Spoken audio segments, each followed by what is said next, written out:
Normally we do this in front of the green screen, but we're not doing that today. Thank you for coming back to me after looking at the green screen. Because our whole studio is full of elevator stuff. But we still need to give you advice about what's good and what's not to watch this weekend. So today, 21 Jump Street came out. It is, of course, a remake of the really fantastically bad Stephen J. Cannell 80s TV production called 21 Jump Street, which gave rise to the actor that we know today and love as Johnny Depp. It's actually much better than the original, which isn't hard because the original was really bad.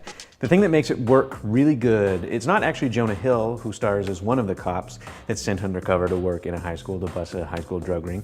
It's actually Channing Tatum. He's probably the most underrated actor working. He's incredibly handsome and very, very funny. He plays a guy in the movie that's very handsome and very dumb, but he's not dumb. He can't be. He's way too good of an actor to be as dumb as he plays in movies like this, or in movies like G.I. Joe, The Rise of Cobra, in which he starred as Duke. It's funny. It's because of Channing Tatum, and a little bit maybe because of Jonah Hill, but we know what he can do anyways. The only problem with the movie is that it's coded, because it's a remake of the 80s, but it's not one of those typical remake of an 80s piece of shit. It has to, everything's coated with this kind of like crusty layer of ironic self-referentiality and kind of meta jokes, you know. Ice Cube's in it as the angry black sergeant who refers to himself as the angry black sergeant. And it's almost the only thing that's wrong with the movie, which is otherwise a pretty funny kind of goofy cop procedural.